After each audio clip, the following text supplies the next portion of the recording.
প্রিয় শিক্ষার্থীগণ, আজকে তোমাদের যে টপিক নিয়ে আলোচনা রাখব সে বিষয় হচ্ছে কোহেশন অফ ফ্লাওয়ার, ফুলের সমসংযোগ এবং অ্যাডেশন অফ স্ট্যামেন্স, পুংকেশরের অসমসংযোগ। এই সমস্ত বিষয় নিয়ে আজকে আমরা আলোচনা রাখব। তো আলোচনা শুনতে প্রথমে আমরা 1 নম্বর বিষয় নিয়ে আলোচনা রাখব, ফুলের সমসংযোগ বা কোহেশন অফ ফ্লাওয়ার। এই কোহেশন অফ ফ্লাওয়ার বা ফুলের সমসংযোগ বলতে কি বোঝায়? ফুলের সমসংযোগ,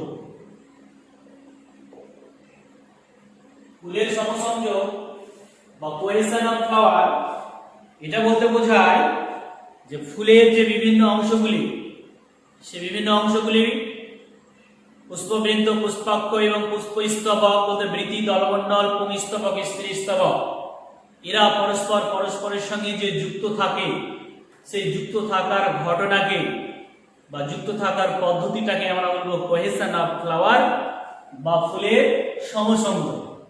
এবার ফুলের এক একটি অংশের সঙ্গে যুক্ত থাকবে। সে কিভাবে থাকতে পারে, প্রকারভেদ কি কি হতে পারে? যেমন আমরা 1 নম্বরে আসবো, বৃত্তাংশের সমসংযোগ। বৃত্তাংশের সমসংযোগ,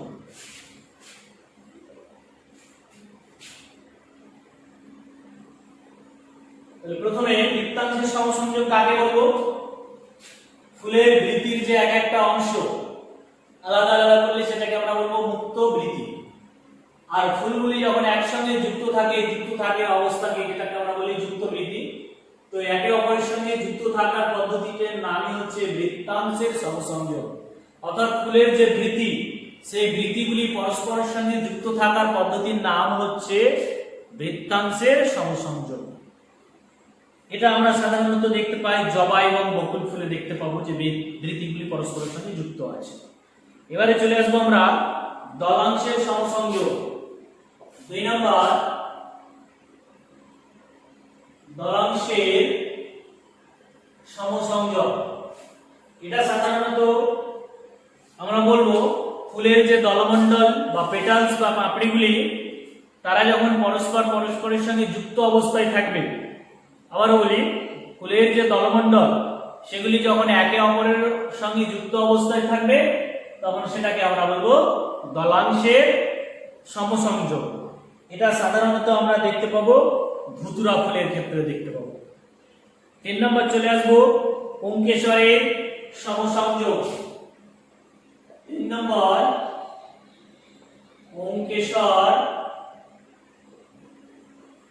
পুংকেশরের সমসংযোগ। অর্থাৎ পুংকেশরে আছে পুংদণ্ড আর পরাগধানী। পুংকেশরের কয়টি অংশ? একটা হচ্ছে পুংদণ্ড আর একটা হচ্ছে পরাগধানী। এরা যখন কখনো পুংদণ্ডগুলি যুক্ত থাকবে, কখনো পরাগধানী যুক্ত থাকবে।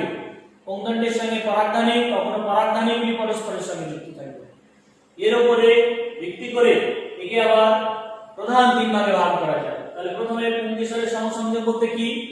অর্থাৎ পুংকেশর পরস্পরের সঙ্গে তার বিভিন্ন অংশের দ্বারা যুক্ত থাকার পদ্ধতিকে আমরা বলবো পুংকেশরের সমসংযোগ। এটা কি কি হতে পারে? প্রধান 3টি ভাগ। সেই প্রধান 3টি ভাগ আমরা এখানে জানবো। তো একে আমরা আবার নাম্বার 1 হিসেবে, 1 নম্বর হিসেবে আমরা যে ভাগ লিখবো সেটা হচ্ছে যুক্ত পুংদণ্ড। যেহেতু পুংদণ্ড একটা অংশ আছে, তাহলে এখানে আমরা লিখবো যুক্ত পুংদণ্ড। যুক্ত পুংদণ্ড বা এটাকে বলা হয় অ্যাডেলফি। অ্যাডেলফি, ADELPHY, অ্যাডেলফি, যুক্ত পুংদণ্ড। এই যুক্ত পুংদণ্ডে আমার ভাগ রয়েছে। তার আগে পুংকেশরের সমসংযোগ 3টি হয়, সেটা আগে একটু লিখে দেই। 1 নম্বর, 2 নম্বর আমরা আসবো যুক্ত পুংদণ্ড যদি হয় তাহলে পরবর্তী আসবে যুক্ত পরাগধানী, যুক্ত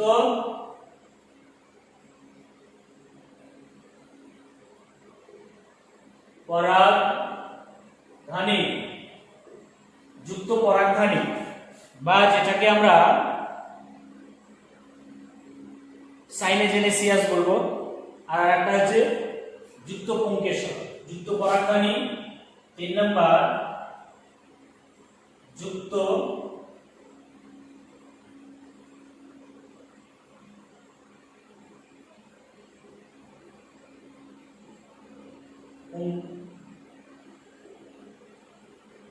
পুংকেশর। আর একটা বলবো আমরা হ্যাঁ যুক্ত পুংকেশর, যুক্ত পুংকেশর। তাহলে কটা ভাগ বললাম?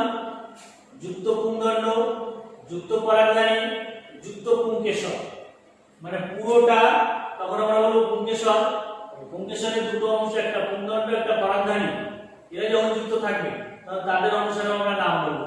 তাহলে এখানে 3টি ভাগ আমরা দেখালাম পুংকেশরের সমসমূহ। তার মধ্যে যুক্ত পুংকেশরকে আমরা ভাগ করব। প্রথমে চলে আসি নাম্বার 8। প্রথম ভাগ হিসেবে আমরা যেটা বলবো সেটা হচ্ছে একগুচ্ছ। এটাকে আমরা বলবো একগুচ্ছ। তাহলে অ্যাডেলফি যদি হয় তাহলে এটাকে একগুচ্ছ বললে আমরা বলবো মোনাডেলফি, মোনাডেলফাস,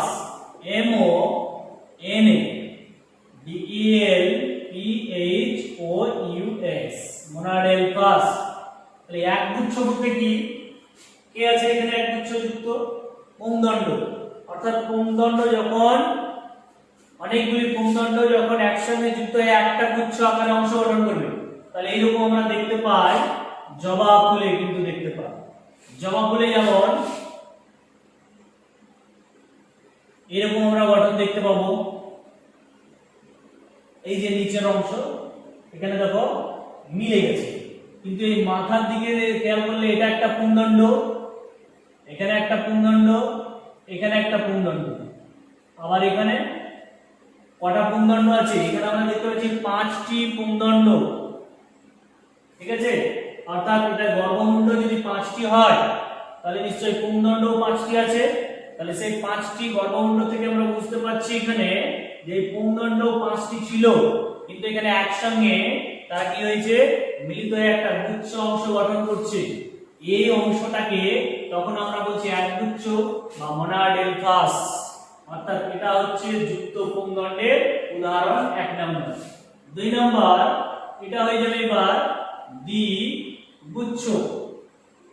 এটা মোনাডেলফাস হলে এটা হবে ডায়াডেলফাস, ডায়াডেলফাস হবে মোনাডেলফাস, তাহলে এটা হবে ডায়াডেলফাস। তাহলে দ্বিগুচ্ছ। এবার দ্বিগুচ্ছ কেমন ভাবে গঠন করবে? দুটো গুচ্ছ হবে। এটা ফুলের এখানে বৃতি ছিল, বৃতিতে এটা যুক্ত ছিল। এবারে যদি আমরা এই দ্বিগুচ্ছের ক্ষেত্রে যদি ভাবি তাহলে ধরে নাও এটা ফুলের বৃতির অংশ। এবার এখান থেকে এই যে মানে এই পুংদণ্ড বেরিয়েছে পুরোটা, কিভাবে বেরিয়েছে? একটা এরকম ভাবে গিয়েছে ধরো, ঠিক আছে, দিয়ে মোটা আকার এরকম গঠন করেছে। এখানে তার যে পুংদণ্ড এটা গঠন করলে একটা গুচ্ছ আকারে, এবার পরাগধানী এরকম ভাবে থাকবে, আর আরেকটা এরকম ভাবে আলাদা হয়ে থাকবে এরকম ভাবে। তাহলে এখানে কটা গুচ্ছ হলো? দুটো গুচ্ছ হলো। তাহলে এই ধরনের গঠন বা যুক্ত থাকার পদ্ধতিকে আমরা বলবো দ্বিগুচ্ছ যুক্ত পরাগদণ্ড, দ্বিগুচ্ছ যুক্ত পরাগদণ্ড। এটা সাধারণত আমরা দেখতে পাবো এই ধরনের গঠন, সেটা হচ্ছে মটর গাছে, আর এটা বললাম আমি জবা গাছে। তাহলে দ্বিগুচ্ছ দেখতে পেলাম। এবার আরো একটা দেখতে পাবো আমরা, সেটা হচ্ছে বহুগুচ্ছ। নাম্বার সি, সেখানে আমরা লিখি বহুগুচ্ছ। তাহলে এটা মোনাডেলফাস, ডায়াডেলফাস, আর বহুগুচ্ছকে আমরা বলবো পলিডেলাফাস, পলিডেলাফাস বহুগুচ্ছ। অর্থাৎ যে ক্ষেত্রে পুংদণ্ডগুলি যুক্ত হয়ে অনেকগুলি গুচ্ছ আকার অংশ গঠন করবে তখন সেটাকে আমরা বলবো পলিডেলাফাস। ঠিক আছে, তাহলে বহুগুচ্ছ গঠন কিভাবে গঠন করবে? এটা যদি ধরে নাও আমরা একটা বৃত্তের অংশ ধরে নিতে পারি, ঠিক আছে, তাহলে এই অংশে এটা এরকম গঠন করে, আর এখান থেকে অনেকগুলি বার গুচ্ছ আকারে একটা এখানে চলে যায়, একটা এখানে চলে যায়, একটা এখানে চলে যায়, এক গুচ্ছ আর একটা এখানে। মোট কটা গুচ্ছ হলো এখানে? এই যে দাগগুলো আমি দিচ্ছি এগুলো সব কিন্তু পুংদণ্ড, এগুলো সবটা পুংদণ্ড আছে, এখানে সবটাই হচ্ছে পুংদণ্ড। তাহলে এখানে এক গুচ্ছ পুংদণ্ড, এখানে এক গুচ্ছ পুংদণ্ড, এখানে এক গুচ্ছ, এখানে এক গুচ্ছ, তাহলে একের অধিক সে তিনটে চারটে পাঁচটা হতে পারে যুক্ত হবে, আর প্রত্যেকটির মাথায় পরাগধানী থাকবে, প্রত্যেকটির মাথায় পরাগধানী। এই যে এভাবে, তাহলে এই রকম যখন গঠন হবে অর্থাৎ অনেকগুলি পরাগদণ্ড পরস্পরের সঙ্গে যুক্ত হবে এবং অনেকটা গুচ্ছ অংশ গঠন করবে, একটা গুচ্ছ নয়, একটা থাকলে এক গুচ্ছ বলবো, আর দুটি গুচ্ছ গঠন করবে এরকম দুটি গুচ্ছ, তখন সেটাকে আমরা কি বলবো? দ্বিগুচ্ছ। আর বহুগুচ্ছ মানে একের অধিক, দুইয়ের অধিক যখন গঠন করবে তখন সেটাকে আমরা বলবো বহুগুচ্ছ। এটা আমরা সাধারণত দেখতে পাবো শিমুল ফুলে, তাহলে এটাকে আমরা কোন ফুলে দেখতে পাবো? শিমুল ফুল। ওকে, তাহলে দেখো যুক্ত পুংদণ্ড সম্পর্কে আমরা জানতে পারলাম। এবারে আমরা চলে আসবো কি? যুক্ত পরাগধানী, অর্থাৎ পুংকেশরের পরাগধানী যখন পরস্পরের সঙ্গে যুক্ত থাকবে, তাহলে ফুলের পরাগধানী পরস্পরের সঙ্গে যুক্ত থাকবে। আমি একটু চিত্রটা এখানে তোমাদের দেখাই।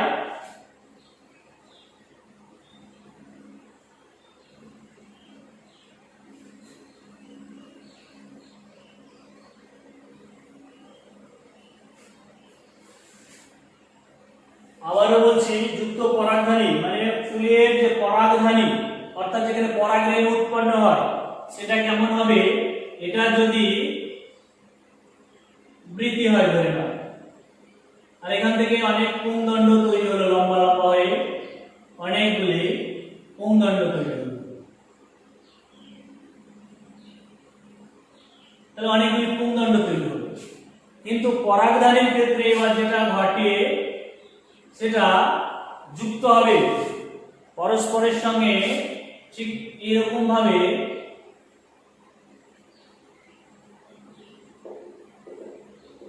এই যে উপরের অংশ যেটা পরাগধানী যেটা সেটা কিন্তু কভার, অর্থাৎ এখানে একটা অংশ দিয়ে ঢাকা থাকলো, মানে এই যে পরাগধানী যে অংশটা সেটা কিন্তু যুক্ত হয়ে গেল।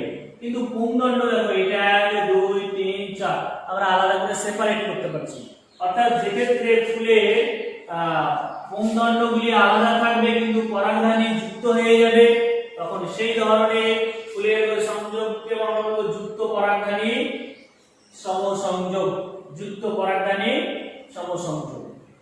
এবারে চলে আসবো যুক্ত পুংকেশর।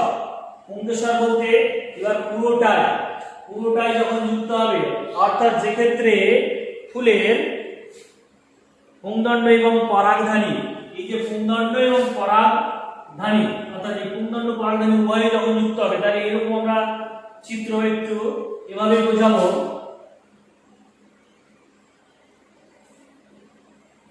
এরকম দিলাম,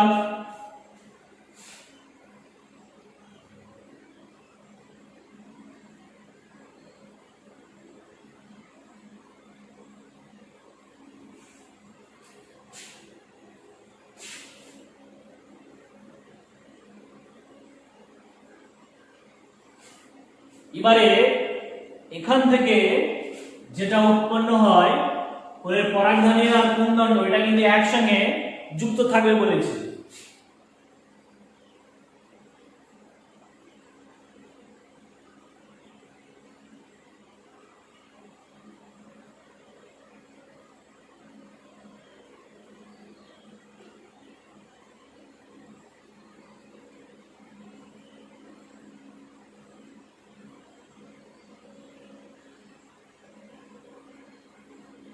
এরকম ভাবে থাকবে।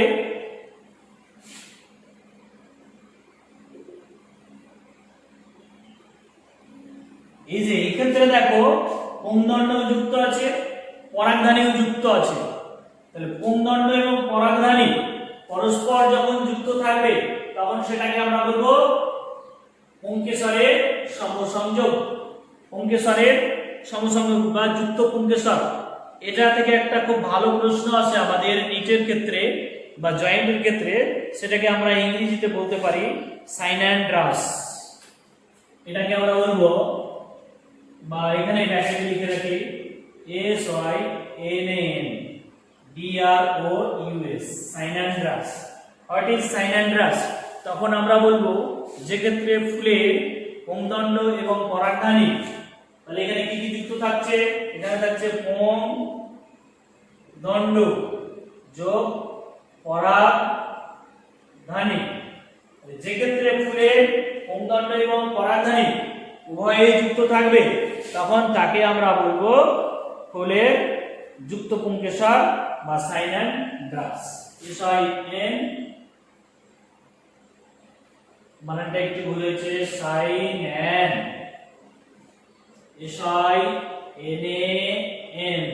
SYNANDROUS, ঠিক আছে? সাইনান্ড্রাস বা যুক্ত পুংকেশর। বারবার বলছি, এটা মনে রাখবে নিটের জন্য বা জয়েন্টের জন্য। সাইনান্ড্রাস কি? তখন পুংদণ্ড এবং পরাগধানী পরস্পরের সঙ্গে যুক্ত থাকে, তখন সেটাকে আমরা বলবো সাইনান্ড্রাস। এটা হলো আমাদের ফুলের সমসংযোগ। দ্বিতীয় বিষয়, এবারে আসবো আমরা পুংকেশরের অসমসংযোগ।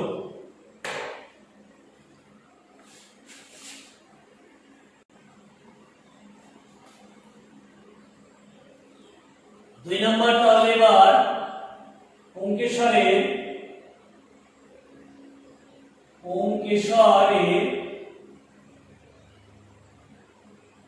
অসম সংযোগ বা অ্যাডিশন অফ ডিস্টারবেন্স। পুংকেশরের অসম সংযোগ বলতে এখানে বোঝাচ্ছে যে পুংকেশর সেটি ফুলের যে বিভিন্ন স্তবক, সে বৃতি হতে পারে, দলমণ্ডল হতে পারে, পুষ্পাক্ষ হতে পারে, গর্ভদণ্ড হতে পারে, এদের সঙ্গে যুক্ত থাকার যে পদ্ধতি সেটাকে আমরা বলছি পুংকেশরের অসম সংযোগ। এটাকে আবার চার ভাগে ভাগ করব। তাহলে পুংকেশরের অসম সংযোগ কাকে বলে বললাম? পুংকেশর যেহেতু বলছি তাহলে বলবো আমরা পুংকেশর ফুলের যে বিভিন্ন স্তবক সে বৃতির সঙ্গে হতে পারে। তাহলে কি কি ভাগে ভাগ করবো আমরা? বিভিন্ন অংশের সঙ্গে বা বিভিন্ন স্তবের সঙ্গে যুক্ত থাকার পদ্ধতিকে বলছি পুংকেশরের অসম সংযোগ। তাহলে এক নম্বরে আসবো আমরা দল লগ্ন বা এপিপেটালাস। তাহলে এক নম্বরে দললগ্ন।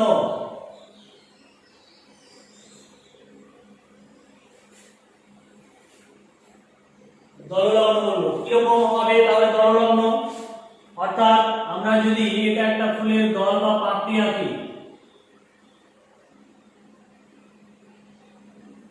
এরকম যদি পাপড়ি আঁকি আমরা,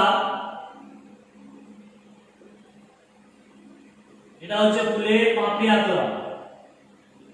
এবার দেখো এই ফুলের পাপড়ির সঙ্গে এই জায়গা থেকে যখন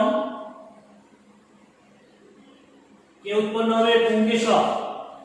পুংকেশর এভাবে উৎপন্ন হলো,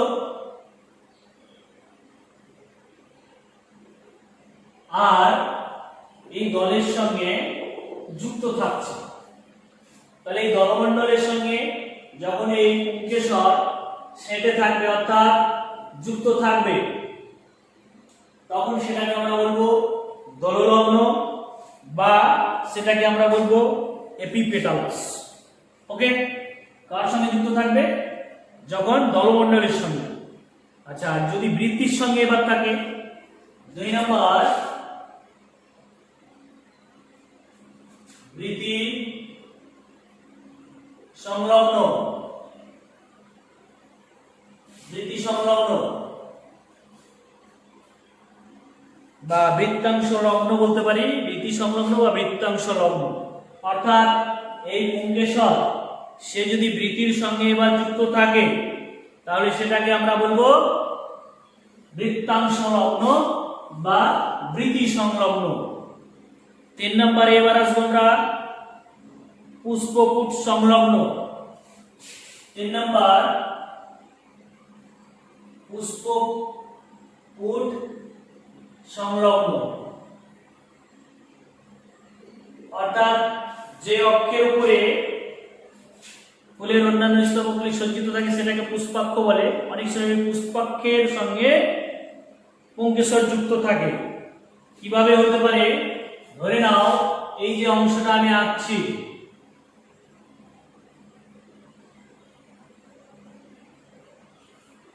এই জায়গাটাকে বলছে পুষ্পাক্ষ। এখান থেকে এবারে একটা পুংদণ্ড, তার সঙ্গে একটা পরাগধানী, আবার আরেকটা পুংদণ্ড, পরাগধানী, আবার আরেকটা পরাগধানী, পুংদণ্ড, এখানে আরেকটা পরাগধানী। এইভাবে পরপর দেখো অনেকগুলি পরাগধানী উপরের দিক থেকে এসে কিন্তু এই পুষ্পাক্ষে সবাই যুক্ত হয়েছে। বিভিন্ন জায়গা থেকে এসে এখানে এক জায়গায় যুক্ত হয়েছে, পুষ্পাক্ষে যুক্ত হয়েছে। কে যুক্ত হয়েছে? যুক্ত হয়েছে পুংকেশর। কোথায় যুক্ত হয়েছে? পুষ্পাক্ষে যুক্ত হয়েছে। তাই পুষ্পপুট সংলগ্ন এটাকে আমরা বলবো। এটাকে তাই আমরা কি বলবো? পুষ্পপুট সংলগ্ন। এবারে চলে আসবো আমরা গর্ভপত্র সংলগ্ন। 4 নম্বরে গর্ভপত্র সংলগ্ন কাকে বলে? গর্ভপত্র সংলগ্ন বলতে এক্ষেত্রে যুক্ত হয় পুংকেশরের পুংদণ্ড এবং গর্ভপত্র পরস্পরের সঙ্গে যখন যুক্ত হবে। পুংকেশরের পুংদণ্ড এবং গর্ভপত্র। পুংদণ্ড বলতে এখানে চিত্রটা যদি আমরা দেখাতে চাই, চিত্র খুব একটা এখানে ক্লিয়ার নেই, তারপরেও আমরা একটু, অর্থাৎ আমাদের শুধুমাত্র এখানে মেইনলি যেটা বুঝতে হবে পুংদণ্ড এবং গর্ভপত্র। এখানে যুক্ত হবে পুংদণ্ড যোগ গর্ভপত্র। পুংদণ্ড বলতে এই যে পুংদণ্ড, আর গর্ভপত্র বলতে গর্ভাশয়ের এক একটি অংশ। তাহলে পুংদণ্ড বলতে পুংকেশরের যে লম্বা দণ্ডাকার অংশ সেটাকে বলবো পুংদণ্ড, আর গর্ভপত্র বলতে গর্ভাশয়ের যে এক একটি অংশ সেটাকে আমরা বলবো গর্ভপত্র। এটির চিত্র যদিও ক্লিয়ার দেওয়া নাই, আমি তারপরে এরকম একটা অংশ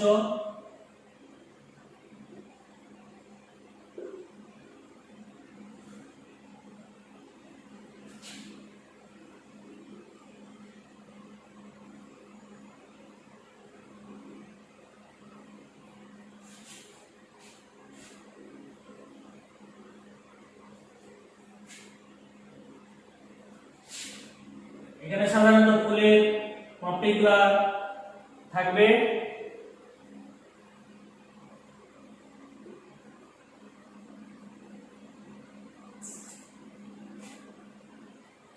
পরস্পর এই জায়গাটায় এরা যুক্ত থাকবে।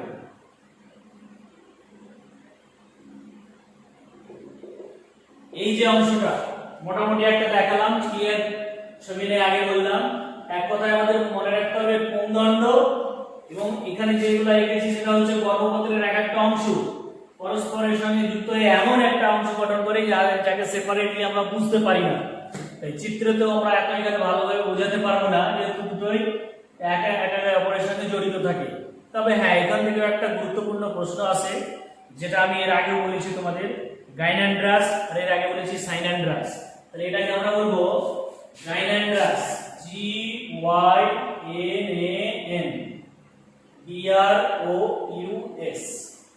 তাহলে গাইনান্ড্রাসের পুংদণ্ড আর গর্ভপত্র যুক্ত থাকবে, আর সাইনান্ড্রাস SINANDROUS। সাইনান্ড্রাসে কি বলেছিলাম? সাইনান্ড্রাসে বলেছিলাম পুংদণ্ড এবং পরাগধানী। তাহলে এখানে বলেছি পুংদণ্ড যোগ পরাগধানী।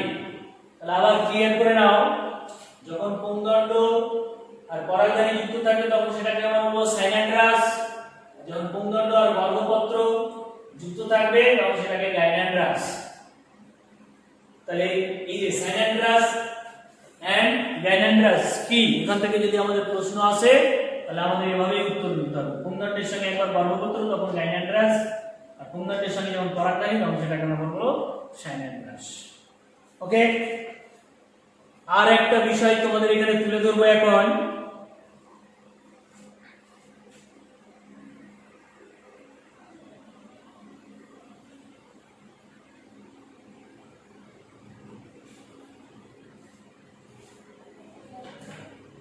এবারে দেখো লিখেছি পুষ্পাক্ষের উপর পুষ্পস্তবকগুলির অবস্থান। পুষ্পাক্ষ যে অক্ষে ফুলের অন্যান্য স্তবকগুলি সজ্জিত থাকে, তাহলে এই পুষ্পাক্ষের উপর অন্যান্য স্তবকগুলি যে সজ্জিত থাকে সজ্জা ঋতু কিন্তু বিভিন্ন রকমের হতে পারে।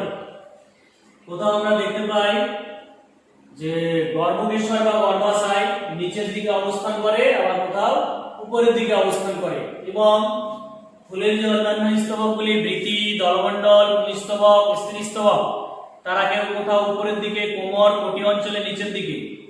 তাহলে আমরা এখান থেকে বুঝতে পারছি পুষ্পাক্ষের উপর পুষ্পস্তবক যেগুলো সজ্জিত থাকে তার উপরে ভিত্তি করেও আমরা ফুলকে আবার তিনটি ভাগে ভাগ করতে পারি। এখানে সে ভাগগুলি কি কি তিনটি? প্রথমে আমরা বলবো যে ভাগটা, সেটার নাম হচ্ছে এক নম্বরে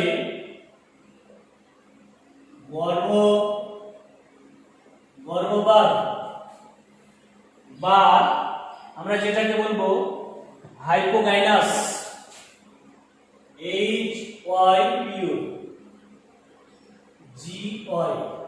HYPOGYNOUS, হাইপোগাইনাস ফ্লাওয়ার।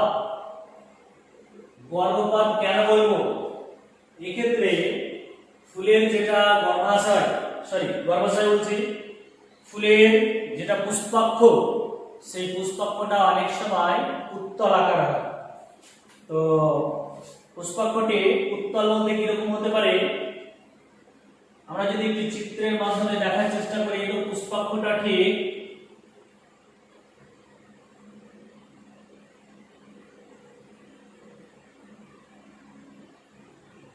এরকম হয়, এবং এই জায়গাটাতে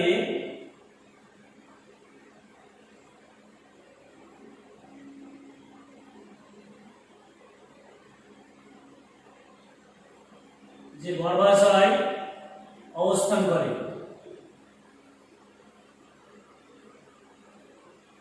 গর্ভাশয়টা এই জায়গায় অবস্থান করবে। অর্থাৎ পুষ্পাক্ষটি যদি উত্তল আকারের হয় এবং এখানে গর্ভাশয় অবস্থান করে, আর তার নিচের দিকে এবার, তাহলে গর্ভাশয় বাদ দিলে ফুলের আরো বাকি যে তিনটি স্তবক সেটা কি হতে পারে? বৃতি, দলমণ্ডল এবং পুংস্তবক। এই নিচের দিক থেকে দেখো, এটা হচ্ছে পুংস্তবক, এই নিচের দিক থেকে উৎপত্তি হচ্ছে, এই নিচের দিক থেকে যখন উৎপত্তি করবে, ঠিক আছে, এবং এখান থেকে নিচের দিক থেকে বৃতি, এবং বাকি আরো আমরা এখান থেকে এটা পাপড়ি ছড়িয়ে দিতে পারি, এখান থেকে এটা পাপড়ি ছড়িয়ে দিতে পারি। তাহলে এই ধরনের ফুলের গঠনে আমরা কি বুঝতে পারলাম? যে ফুলের যে পুষ্পাক্ষ যেটা, এটাকে আমরা বলবো কি? পুষ্পাক্ষ। এই পুষ্পাক্ষ যদি উত্তল আকারের হয় তাহলে সবার শীর্ষে অবস্থান করছে, মানে উপরে অবস্থান করছে গর্ভকেশর, এবং তার নিচের দিকে, এই নিচের দিকে অবস্থান করছে বৃতি, দলমণ্ডল, পুংস্তবক। তাহলে এই ধরনের গঠন থেকে এই ফুলকে আমরা বলবো গর্ভপাত ফুল। আবার বলছি, যে ক্ষেত্রে পুষ্পাক্ষ উত্তল আকারের হয়, যার ফলে গর্ভকেশর সবার শীর্ষে মানে উপরে অবস্থান করবে, আর তার নিচের দিক থেকে ফুলের অন্যান্য স্তবক, সে বৃতি, দলমণ্ডল, পুংস্তবক, স্ত্রীস্তবক বের হবে বা নির্গত হবে বা সজ্জারীতি থাকবে, তখন সে ধরনের ফুলকে আমরা বলবো গর্ভপাত। এবারে চলে আসবো আমরা গর্ভকটি। 2 নম্বর, এই ধরনের আমরা দেখতে পাই কোন ফুলে? গোলাপ, জবা, এই ধরনের ফুলে আমরা দেখতে পাবো। জবা ফুলে দেখতে পাবো আমরা এখানে, বা ধুতুরা ফুলে। 2 নাম্বার চলে আসি আমরা। আচ্ছা, আরো একটা কথা বলে রাখি এখানে, তাহলে পুষ্পাক্ষের শীর্ষে গর্ভকেশর আর তার নিচের দিকে অন্যান্য স্তবক, ওদের বৃতি, দলমণ্ডল, পুংস্তবক, স্ত্রীস্তবক সজ্জিত থাকছে। আর এই ধরনের সজ্জারীতিকে আমরা হাইপোগাইনাস থেকে বলবো হাইপোগাইনিক, হাইপোগাইনাস থেকে সজ্জারীতিটাকে আমরা বলবো হাইপোগাইনিক। আর এই ধরনের ফুলকে মানে গঠনের উপরে ভিত্তি করে এই ধরনের ফুলকে আমরা বলবো গর্ভপাদ ফুল। ঠিক আছে, এবারে চলে আসি তাহলে আমরা গর্ভকটি, বা যেটাকে আমরা ইংরেজি নাম অনুসারে বলবো, ওটা যদি হাইপোগাইনাস হয় এটা হবে পেরিগাইনাস,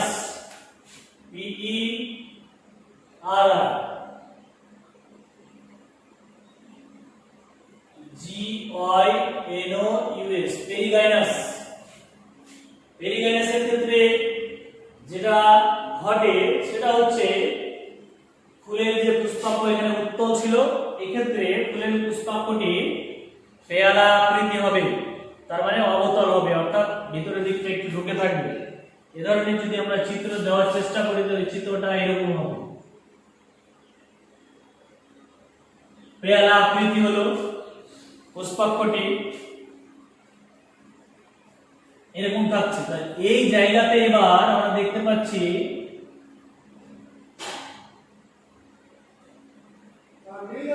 গর্ভকেশরটা এই জায়গাতে অবস্থান করছে।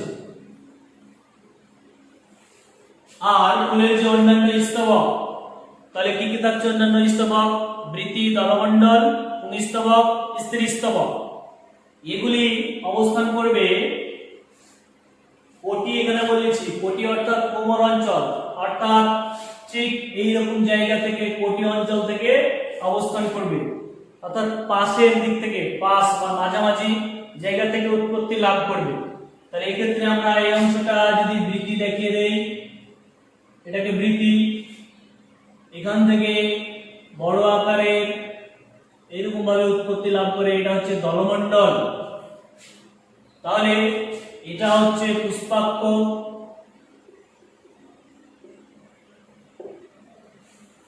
ভালো করে বুঝবে বিষয়টা। এই জায়গাটা যদি পুষ্পাক্ষ, অর্থাৎ পুষ্পাক্ষ এটা যদি অনেকটা পেয়ালা আকৃতি হয়, এরকম পেয়ালা আকৃতি, তাহলে একেবারে এই পেয়ালা আকৃতির এই অংশে গর্ভাশয় অবস্থান করবে এবং তার পাশের দিক থেকে বাকি যে ফুলের স্তবক, সেটা বৃতি হতে পারে, দলমণ্ডল হতে পারে, পুংস্তবক হতে পারে। এই পাশের অংশ থেকে পুংস্তবক এরকম ভাবে আমরা এখানে দেখাবো, পুংস্তবক এই পাশের অংশ থেকে উৎপত্তি লাভ করবে। তখন এই ধরনের ফুলকে আমরা বলবো গর্ভকটি বা পেরিগাইনাস ফ্লাওয়ার। আর এরকম সজ্জারীতিকে আমরা বলবো পেরিগাইনি। তাহলে পেরিগাইনাস থেকে চলে আসলো পেরিগাইনি। এটাকে যেমন আমরা বলছিলাম হাইপোগাইনি, এটাকে আমরা বলবো পেরিগাইনি। এবারে চলে আসবো আমরা গর্ভশীর্ষ, 3 নাম্বার, গর্ভশীর্ষ বা ইংরেজিতে এটাকে বলবো এপিগাইনাস।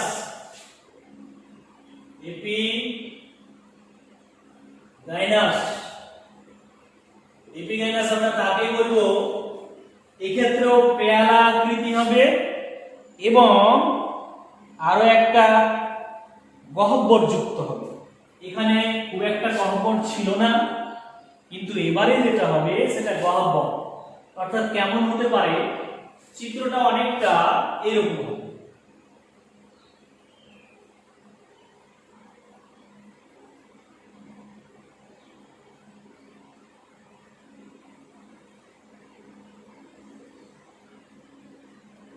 পুষ্পাক্ষ যেটা, সেটা পেয়ালার আকৃতি তো হবেই, তার সঙ্গে কেমন হবে বলবো গহ্বর।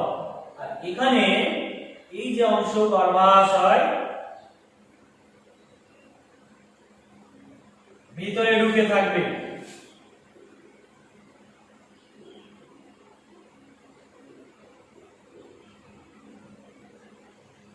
ভিতরে অবস্থান করবে।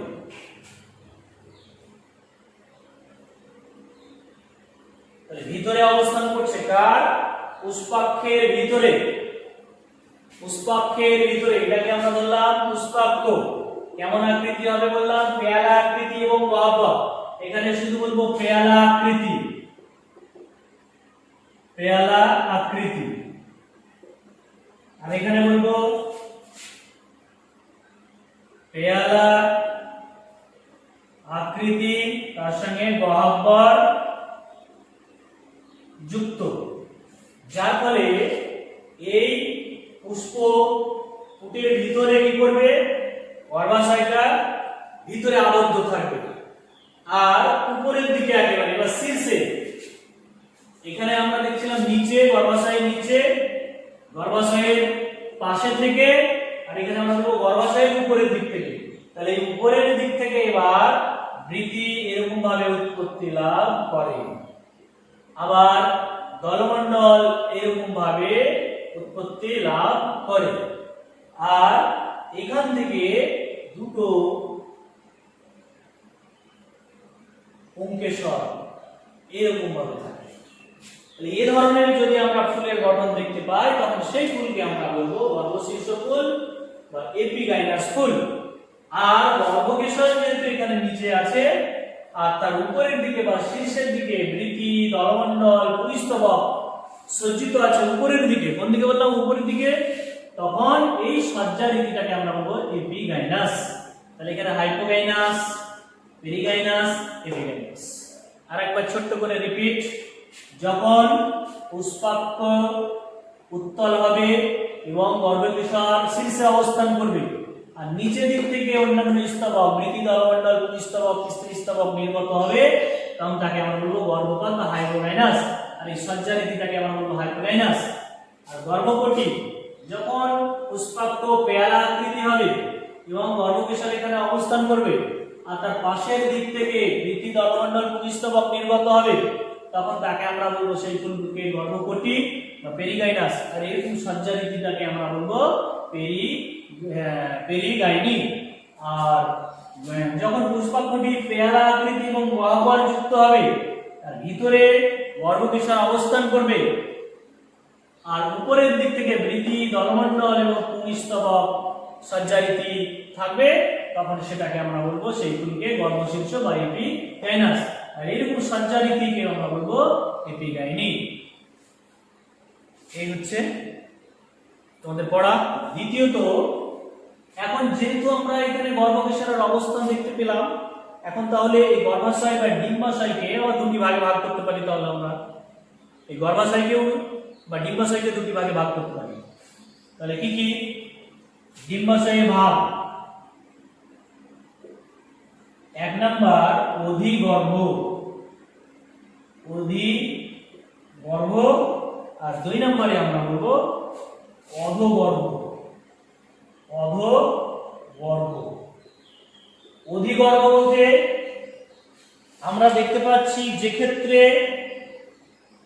ডিম্বাশয় শীর্ষে অবস্থান করছে, এক্ষেত্রে কোন জায়গায় শীর্ষে অবস্থান করছে? আমরা দেখো এখানে যখন পুষ্পাক্ষ উত্তল তখন শীর্ষে, মানে সবার উপরে। তাহলে যখন আমরা বলবো ডিম্বাশয় সবার শীর্ষে বলতে কার? পুষ্পাক্ষের শীর্ষে অবস্থান করবে, হ্যাঁ, তখন আমরা সেই ফুলকে আমরা বলবো অধিগর্ভ। তাহলে অধিগর্ভ, গর্ভপাত, গর্ভবতী দুটোই পড়ে অধিগর্ভ। আর অধগর্ভ বলবো যে ক্ষেত্রে পুষ্পাক্ষটি কেমন হবে? পেয়ালা আকৃতি এবং গহ্বর যুক্ত হবে, অর্থাৎ একেবারে নিচে অবস্থান করবে আর অন্যান্য স্তবকগুলি উপরে অবস্থান করবে, এই যে ক্ষেত্রে, তখন সেই ডিম্বাশয়কে আমরা বলবো অধগর্ভ ডিম্বাশয় বা অধগর্ভ গর্ভাশয়। ওকে, এই হচ্ছে তোমাদের আজকের ক্লাস। নেক্সট ক্লাস আবার সম্মত। Thank you.